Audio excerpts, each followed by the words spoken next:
নমস্কার বন্ধুরা, কেমন আছেন? নাসিমাজ রান্নাঘরে আপনাদের সকলকে স্বাগত। আজকে আমি বানাবো নিরামিষ আলুর তরকারি। এটা কচুরি বা ডালপুরির সঙ্গে খুবই জনপ্রিয়। দেখুন আমি কিভাবে এই নিরামিষ আলুর তরকারিটা রান্না করি। প্রথমে একটা প্রেসার কুকার নিয়েছি, এবার এটা জ্বালিয়ে নিলাম।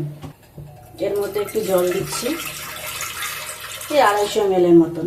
এবার এর মধ্যে খোসা ছাড়ানো 500 গ্রাম আলু টুকরো করে কেটে সিদ্ধ করতে দেবো। আলুগুলো যাতে তাড়াতাড়ি সিদ্ধ হয় তার জন্য এরকম ছোট ছোট টুকরো করে দিচ্ছি এর মধ্যে। এবার এই আলু সিদ্ধর সঙ্গে ছোট চা কাপের 1 কাপের মতো মটর সিদ্ধ করতে দিচ্ছি।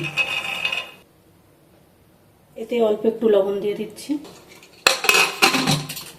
ঢাকা বন্ধ করে সিদ্ধ করতে দিলাম। খুব বেশি সিদ্ধ হবে না, 2টো হুইসেল দিলেই আমি নামিয়ে নেব। এটা তৈরি করতে যে উপকরণগুলি লাগবে,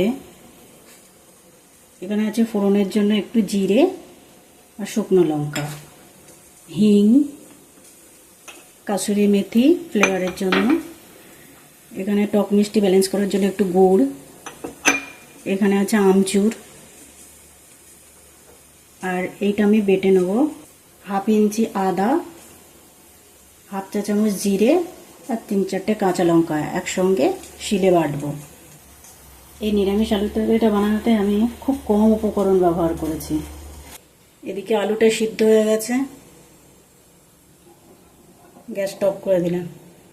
এদিকে আমি জিরে, লঙ্কা আর আদাটা বেটে নেবো শিলে।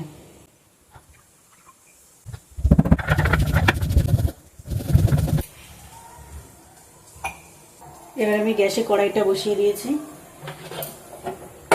গ্যাসটা জ্বালিয়ে দিলাম। কড়াটা গরম হয়ে গেছে,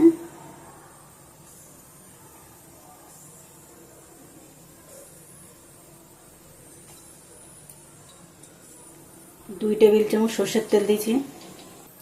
তেলটা গরম হয়ে গেছে, এবার এর মধ্যে দিয়ে দিচ্ছি আমি 3টে শুকনো লঙ্কা,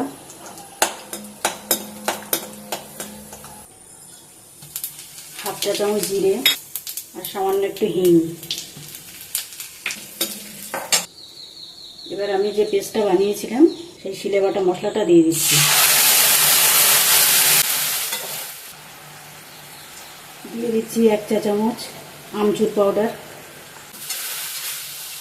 মশলাটার কাঁচা গন্ধটা চলে যাওয়া পর্যন্ত নাড়াচাড়া করতে হবে। আমার এখানে মশলাটা ভাজা হয়ে গেছে, এবার এর মধ্যে দিয়ে দেবো আমি সিদ্ধ করে রাখা আলু আর মটর।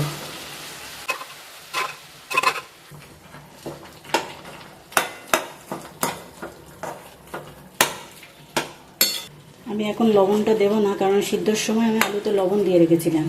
এবার আমি এর মধ্যে গরম করে রাখা জলটা দিয়ে দেবো। আপনারা সবসময় গরম জল ব্যবহার করবেন। এবার আমি একটু লবণটা টেস্ট করে নেব। আমার লবণ কম হয়েছে, আবার একটু লবণ দিয়ে দিচ্ছি। আবারও 1 চা চামচ আমচুর পাউডার। এবার এর মধ্যে দিয়ে দিচ্ছি একটু গুড়। আমার তৈরি হয়ে গেছে নিরামিষ আলুর তরকারি। এবার আমি গ্যাসটা অফ করে দিলাম। উপর থেকে একটু কাসুরি মেথি ছড়িয়ে দিচ্ছি। আমার সকালের ব্রেকফাস্ট রেডি। আপনারা প্রত্যেকে এই রান্নাটা করবেন, আর কে কিসের সঙ্গে খেয়েছেন আমাকে কমেন্ট সেকশনে জানাবেন। আর আগামী দিনে নতুন নতুন রেসিপি পেতে আমার চ্যানেলটাকে লাইক, শেয়ার, কমেন্ট ও সাবস্ক্রাইব করে রাখবেন।